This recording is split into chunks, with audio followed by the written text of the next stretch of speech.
मुंडे कराडवर बोलणं भोवलं रणजित कासलेला पोलीस खात्यानं बडतर्फ केलं। आता हे प्रकरण नेमकं काय? निलंबित पोलीस अधिकारी हे बडतर्फ पोलीस अधिकारी रणजित कासले कसे काय झाले? त्यांची खाकी वर्दी आता कायमची गेली, कारण महाराष्ट्र पोलिसांनी याच रणजित कासलेला पोलीस खात्यातून बडतर्फ केलंय। आता हा रणजित कासले नेमका कोण आहे, त्यांना आतापर्यंत काय काय कारनामे केलेत हे समजून घेणार आहोत या व्हिडिओतून। त्यासाठी हा व्हिडिओ शेवटपर्यंत नक्की पहा। नमस्कार, मी कोमल सकाळमध्ये आपलं स्वागत। कराड आणि मुंडेंच्या कार्यकर्त्यांपासून माझ्या जीवाला धोका आहे, मला संरक्षण द्या। धनंजय मुंडेंनीच वाल्मिक कराडच्या एन्काउंटरची सुपारी दिली। धनंजय मुंडेंनाच वाल्मिक कराड नको होता। धनंजय मुंडेंनीच करुणा मुंडेंच्या गाडीत रिव्हॉल्वर ठेवली। मुख्यमंत्री देवेंद्र फडणवीस फक्त बीड आणि बीडकरांना घाबरतात। ईव्हीएम टॅम्परिंगसाठी विधानसभा मतदाना दिवशी मला ड्युटीवरून काढलं आणि आरक्षित केलं। धनंजय मुंडेंनीच माझ्या खात्यावर 10 लाख पाठवले, त्याची चौकशी करा। ही सगळी खळबळजनक वक्तव्य करणारा व्यक्ती आहे तो म्हणजे पोलीस अधिकारी रणजित कासले, ज्याचं निलंबन आधी पोलीस खात्यानं केलं आणि कालच त्याला बडतर्फही करण्यात आलं। रणजित कासले हा बीड जिल्ह्यातल्या सायबर विभागातल्या पोलीस निरीक्षक पदावर काम करणारा अधिकारी, पण याच कासलेचं बडतर्फ करण्याआधी पोलीस खात्यातून निलंबन करण्यात आलं होतं। गेल्या महिन्यात मार्च अखेरीस ही कारवाई करण्यात आली होती। आता रणजित कासलेवरती निलंबनाची कारवाई का करण्यात आली होती, त्यामागचं कारण काय होतं ते आधी समजून घेऊया। पोलीस दलातल्या वरिष्ठ अधिकाऱ्यांची कुठलीही परवानगी न घेता गुजरातमध्ये जाऊन वसुली करत असल्याचा ठपका याच्यावर होता।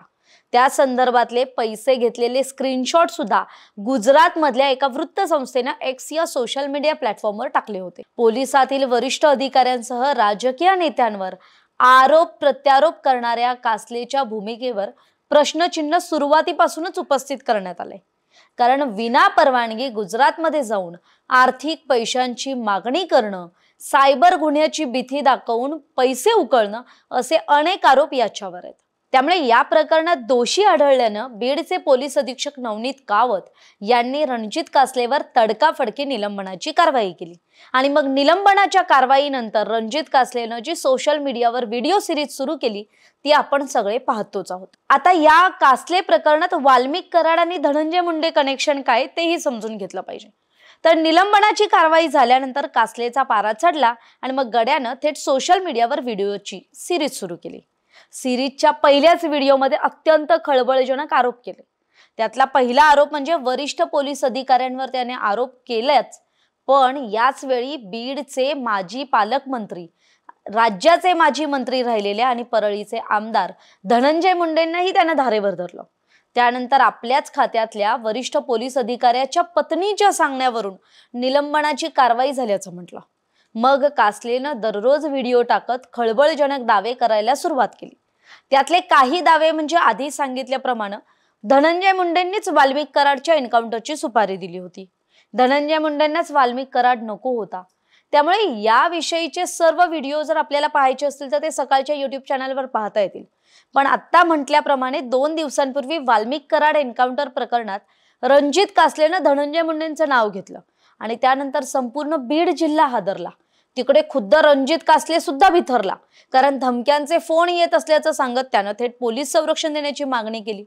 आणि मग त्यानंतर 27 मार्च ते 18 एप्रिल म्हणजे आज पहाटेपर्यंत रणजित कासलेनं पोलीस खातं, गृह खातं, मुख्यमंत्री देवेंद्र फडणवीस ते अगदी वाल्मिक कराड, बीडचे माजी पालकमंत्री, माजी मंत्री आणि परळीचे विद्यमान आमदार धनंजय मुंडेंवर सुद्धा गंभीर आरोप केले।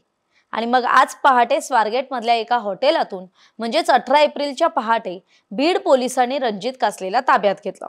आता त्यानंतर महाराष्ट्र पोलिसांनी कासलेवर बडतर्फीची कारवाई केली। ही कारवाई कुठल्या कलमांतर्गत केली आहे तेही समजून घेऊयात।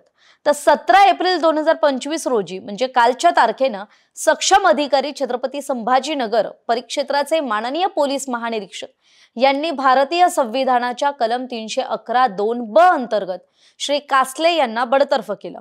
तर 18 एप्रिल 2025 रोजी म्हणजे आजच्या तारखेनं बीड पोलिसांनी त्यांना SC/ST कायद्याच्या कलम 3(1)(r) अंतर्गत शिवाजीनगर पोलीस स्टेशन बीड येथे नोंदवलेल्या गुन्हा क्रमांक 213 2025 संबंधी अटक केली आहे, ज्या अंतर्गत अॅट्रॉसिटीचा गुन्हा हा कासलेवर दाखल करण्यात आलाय आणि त्या गुन्ह्या अंतर्गतच त्याला अटक करण्यात आली आहे।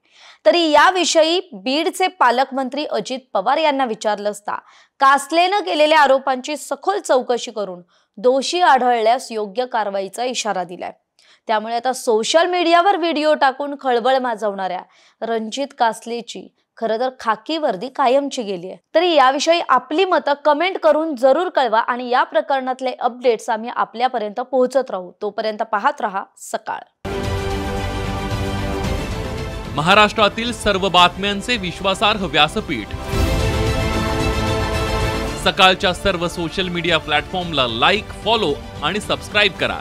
तसंच सर्व नोटिफिकेशनसाठी बेल आयकॉन प्रेस करायला विसरू नका।